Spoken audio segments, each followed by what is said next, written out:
Boubacar maa ngi lay nuyu bu baax a baax di la ziar di nuyu Ibou Fall wala Alaaji Ibou Fall. nee na léegi doole jee jeex. dootuma ci lu waay wax bu nangu. du ma ci dara. bu ngi noonu nuyu bu baax suñuy auditeur ak suñuy internaute am mbégte di ànd ak ñoom ci journalu fait divers yi ci xew-xewu jamono. salaamaaleykum Alaaji Ibou Fall mbaa yaa ngi am jàmm. maa ngi ci jàmm comme ñëpp rek. naka njaboot. ça va ñu ngi ci jàmm. alhamdulilah yàlla na yàlla dolli sutura. Alaaji Mouhamadou Kandji. fooy maa tàmbalee dina wax ci xeexu imaam yi. xeexu imaam yi. loolu fait divers la de. waaye yéen luñ jote.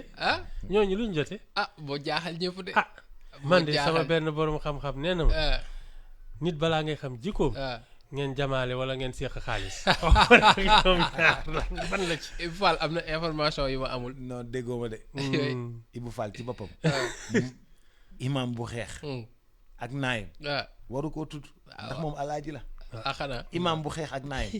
non man ba gendarmerie ñëw tëj jumaa ja. tëj Ibou Fall waru ko. li ñuy jotee da nga naan bañ damm tànk waa ji ak loxo bi. tànk bi daa damm. imaam bool de la ko dóor. da ko damm.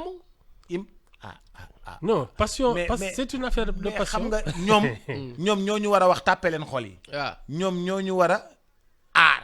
waa ji ñoo ñu war a waar. waa ji de tàppe na tànk waa ji ba mu damm. mais xam nga ñoom ñoo ñu en fait ci ñoom la ñu yaakaar pour ñu guider ñu pour ñu wax ñu naka la ñu war a comporter woo. ñii la ñuy comporter woo ku la yab nga damm tànkam mu jeex. non Ibou Fall du noonu la ñuy exemple comporter la woo de mu ngi nii. Ibou Fall xam nga ne àdduna du noonu la ñuy comporter woo. man daal li ñu jote laa bëgg ñox ñi. imaam xam naa muy imaam muy sëriñ ak lu mu ci mënti doon ginnaaw mu njàng ma weesoo parce que xam nga njàng mi rek deful imaam wala. jikko ja da caa am solo. dëgg la waaw jikko ja da caa am solo. bu man baax daal a baax a baax. wax leen ñu lan lañ jote. waaw Ibou Fall lan moo tax nga bëgg a xam li ñu jote.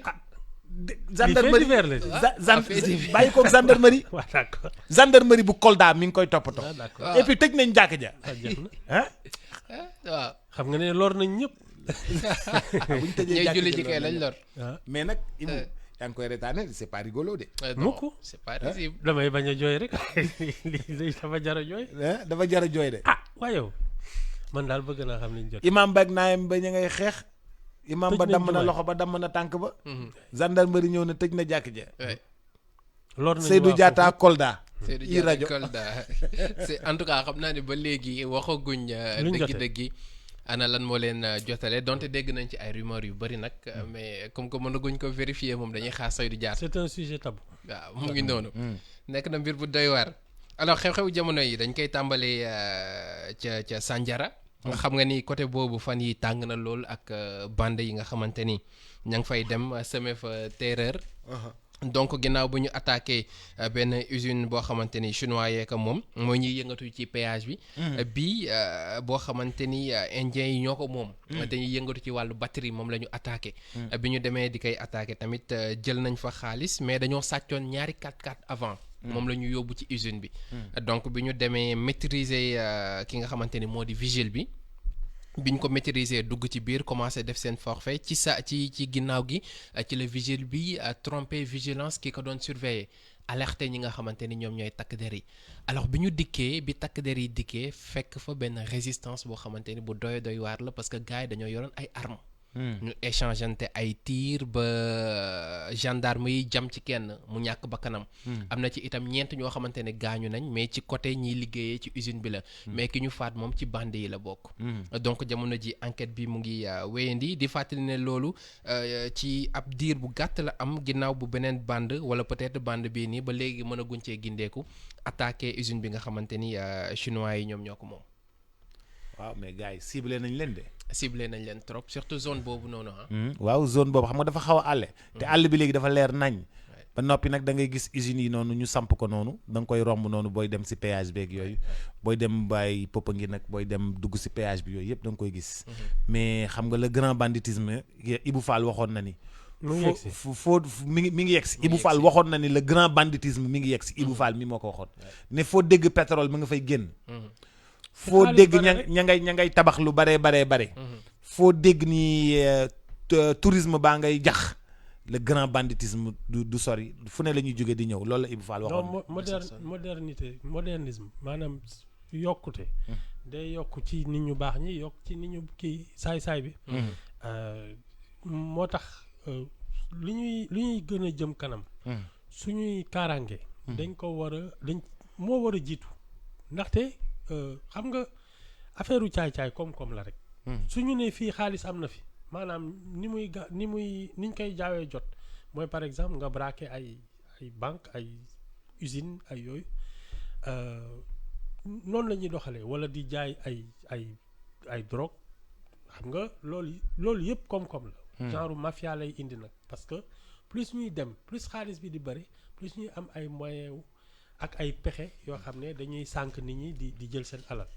moo tax société buy évoluer ni dafa war a ànd ak évolution wu sécurité. waaw ñun léegi matériel moderne bu ñuy defee sécurité moom daf ñu war. dañu war a évoluer balaa ñu naan les recettes du pétrole ak dugg nañu génn nañu. war nañu seet naka la ñuy renforcer suñu sécurité. Le renseignement est extrêmement important nag dans ça. Oui. mu ngi noonu il faut ñu évoluer je pense ci sens boobu et surtout boo xoolee zone bi nga xamante ni fa lañ koy defee xam nga zone boobu parce que oto yi ñu ngi ko sàccee Saly. oto yi ñu ngi ko sàccee Saly Mbour exactement. et xam nga foofu noonu si c'est un milieu boo xamante ni.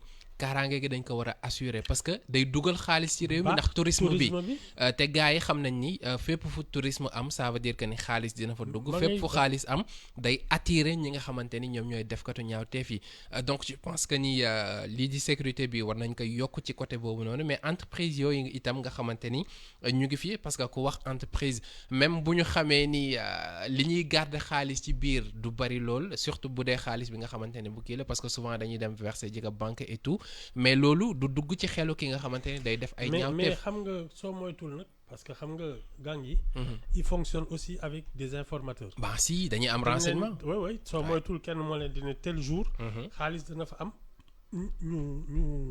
ñu débarquer parce que duñu ñëw au hasard nii boo xoolee mooy hôtel bi ñu attaqué woon ci Petite Côte bi également da ngay am informateur ci joxe information bi mu ngi woon ci biir ci daf may nuroog un peu la bande à Logro. À l'époque ñoom ils avaient des informateurs ñoo xam ne ñoom ñoo leen di ne bijouterie bi parce que ñoom c'était ce qu'on appelait le gang de bijouterie. ñoom dañuy ñëw dugg ci bijouterie bi en 5 minutes ñu raxas ko ba mu set. mais ils avaient des informateurs ils avaient des receleurs. mais c'était une bande organisée. réseau ba pare l'un des chefs il s'appelait Johnson c'était un Guinéen xam mooy ñoo ñuy jóge woon. c'est la bande qui c'était Abidjan. ñoom Abidjan la ñu constitué woon seen premier gang boobu ñuy commencé di descendre bandits yi mooy bi ñuy tirer à vue sur les bandits. ñu ñëw nag reconstituer seen gang à Dakar seen l'un des chefs il s'appelait Johnson moom c'était un Guinéen moom c'était un spécialiste du couteau. arme blanche ba pare sàcc oto moo doon kii am il volait des voitures de luxe ay 4x4 ak yooyu yóbbu Guinée et il paraît qu'il avait même une société de transport là-bas. moom bi ñu jàppee ñoom Logro il avait reconstitué une bande pour les faire évader mook gendarmerie ci route de Ngor bi wetu casino. la ñu dóorante ay balles et il est mort comme ça. nga xam ne loolu yàgg na fi. Oui parce que ñun fii on a connu. c'était en 96 ou 97. on a connu des bandes yoo xamante ni ñu ngi fi woon. la bande à Uno. la bande ak yeneen ñoom Uno sax c'était Uno. C'était le chauffeur et l'indicateur de la bande à Dabo. ñoom ñoo njëkk créé gang. Après Ino moo doon seen boy. Parce que c'était un as du volant. moo leen doon dawal bi ñoom Dabo yi leen jàppee ak yooyu moom il a reconstitué une autre bande. ak ñoom Alex ak yooyu voilà ak gars yooyu noonu. c'est ça. donc c'est mbir la boo xamante ni yàgg na fi. mais ñële moom il venait de l'étranger. mais léegi boo xoolee mais ba léegi jeexul de. gars yi bijouterie dañ leen di dañuy cibler bijouterie ak station yi. mais si bijouterie ak station yi et puis station yi nekk ci autoroute à péage station yooyu dafa afte. station yi nekk ci autoroute à péage. ñoom Alex ak Ino ñoom ñoo doon le gang des stations ñoom station yi lañ doon mooy li Ibou Fall doon wax léegi nii.